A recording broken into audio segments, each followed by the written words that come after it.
तो वेनेजुएला के गृह मंत्री को एक बार फिर से चेतावनी जारी की गई अमेरिका की तरफ से। अब आपको बताते हैं कि वेनेजुएला के गृह मंत्री डियाज़-दातो काबिलो हैं कौन, जिन्हें ये चेतावनी दी गई है। वेनेजुएला के गृह मंत्री हैं, इनका नाम आपने पढ़ लिया, डियोस्दादो काबिलो रोदोन, ये इनका नाम है और ये गृह मंत्री की भूमिका में है, वहां पर गृह मंत्रालय संभालते हैं। वेनेजुएला की मिलिट्री एकेडमी में इन्होंने पढ़ाई की है। अब अमेरिका की तरफ से इन्हें भी चेतावनी दी गई है कि अगर मेरी बात नहीं सुनी गई, मेरी बात नहीं मानी गई तो भुगतान करना होगा। राजनीति में एंट्री से पहले सेना में अधिकारी भी रहे हैं। वेनेजुएला के राष्ट्रपति के बाद अब यानी कि मादुरो के बाद ये दूसरे व्यक्ति हैं जिसे अमेरिका की तरफ से चेतावनी दी गई है। 1992 में ह्यूगो चावेज के नेतृत्व में विद्रोह में ये शामिल भी रहे थे। तो ये इनका पूरा इतिहास है, ये पूरी इनकी हिस्ट्री है। 1999 आता है, चावेज सरकार में काबिलो को जिम्मेदारी भी दी गई थी, उस दौरान भी इन्हें जिम्मेदारी दी गई थी। ये इनकी तस्वीर है। 2002 में चावेज के तख्तापलट के दौरान ये कार्यवाहक राष्ट्रपति भी बनाए गए थे। अब 2002 से 2004 के बीच में वेनेजुएला के उपराष्ट्रपति के पद पर भी ये रह चुके, यानी एक बड़ी भूमिका में वेनेजुएला में वो रहे हैं। 2012 में नेशनल असेंबली के अध्यक्ष भी काबिलो को बनाया गया था और इसके साथ 2018 आता है, अब तक सत्तारूढ़ पार्टी के ये उपाध्यक्ष भी बने हुए हैं। इसके साथ गृह मंत्रालय की जिम्मेदारी भी इन्हीं के पास है, यही गृह मंत्रालय संभालते हैं, गृह मंत्री हैं ये, और अब इन्हें अमेरिका की तरफ से चेताया गया है। बात अब अगली खबर की करेंगे। खबर यह है कि चीनी आर्मी की ड्रिल चल रही है, जवानों ने कॉम्बैट ट्रेनिंग शुरू कर दी है और चीन की तीनों सेनाओं के जवान इसमें शामिल हैं। हालांकि ये पहले भी जानकारी आई थी कि जो चीन की आर्मी है उसकी तरफ से ड्रिल की जा रही है, ताइवान को घेर करके ये ड्रिल की जा रही है। अब ऐसे में फिर से एक बार जानकारी मिली कि जवानों ने कॉम्बैट ट्रेनिंग शुरू कर दी है और इसमें चीन की तीनों सेनाओं के जो जवान हैं वो भी शामिल हैं।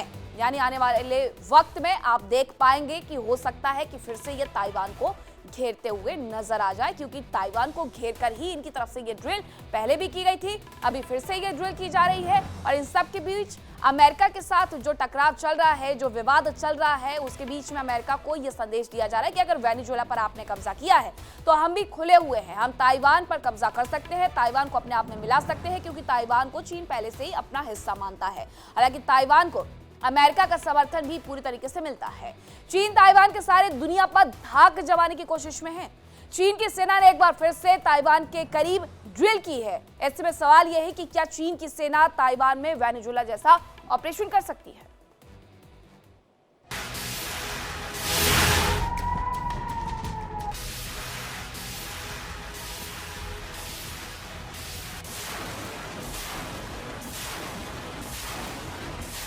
चीन ताइवान को अपना हिस्सा मानता है,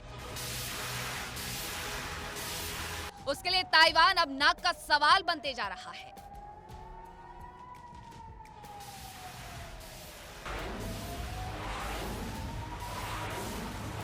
चीन किसी भी कीमत पर ताइवान को अपने कब्जे में लेने की कोशिश कर रहा है।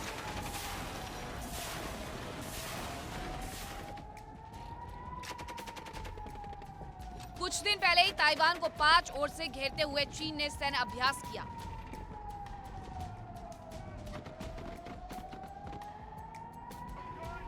चीनी सेना ने ताइवान के उत्तर, उत्तर पूर्व, पश्चिम, दक्षिण और पूर्वी तट के आसपास अलग अलग जोन बनाकर लाइव फायर ड्रिल की।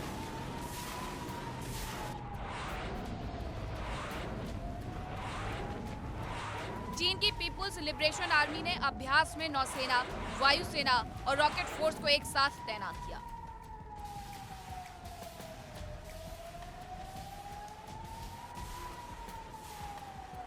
ड्रिल में युद्धपोत, फाइटर जेट, बॉम्बर, ड्रोन और लंबी दूरी की मिसाइलों का भी इस्तेमाल किया गया।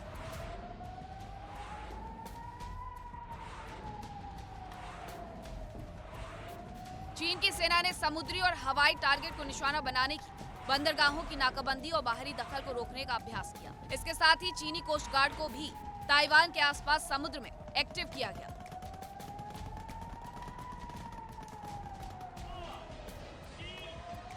उधर चीन की कार्रवाई के जवाब में ताइवान ने भी काउंटर कॉम्बैट एक्सरसाइज की।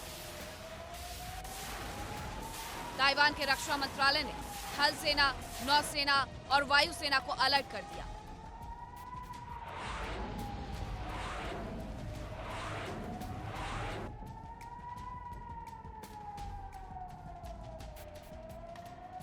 चीन की ड्रिल का हाल काफी कुछ वैसा ही रहा जैसे वेनेजुएला के करीब अमेरिकी सेना ड्रिल कर रही थी और अचानक ही हमला कर दिया।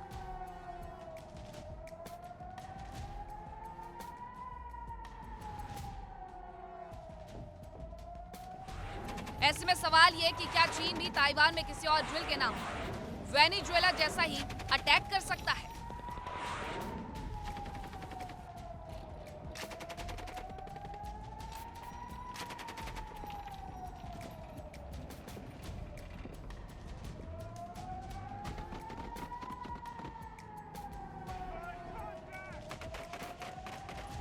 चीन ताइवान पर वेनेजुएला जैसा हमला करता है, वहां के पीएम या राष्ट्रपति को बंधक बनाता है। हालांकि वेनेजुएला के मुकाबले ताइवान काफी विकसित है, उसका डिफेंस सिस्टम भी काफी मजबूत है और उसके साथ अमेरिका है।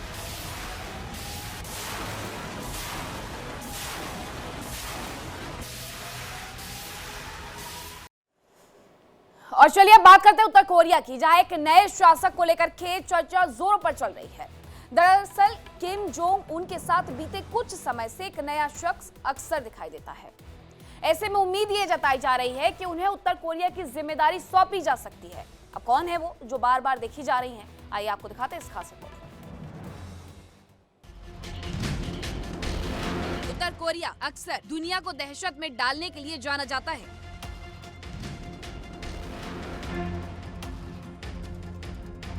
आए दिन मिसाइल टेस्ट करके उत्तर कोरिया का तानाशाह किम जोंग उन दुनिया में धाक जमाने का प्रयास करता रहता है।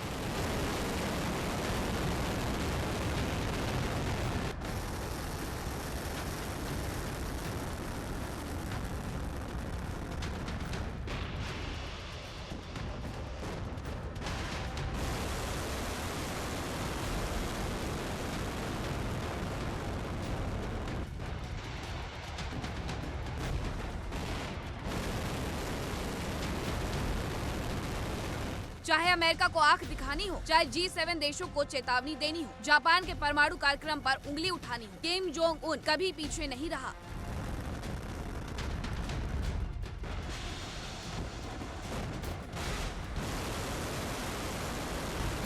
उत्तर कोरिया के मिसाइल प्रोग्राम बदस्तूर जारी है, उसकी ताकत बढ़ रही है, लेकिन इन सब के बीच एक बड़ा सवाल ये उठ रहा है कि उत्तर कोरिया में सत्ता पर किम जोंग उन के बाद कौन होगा?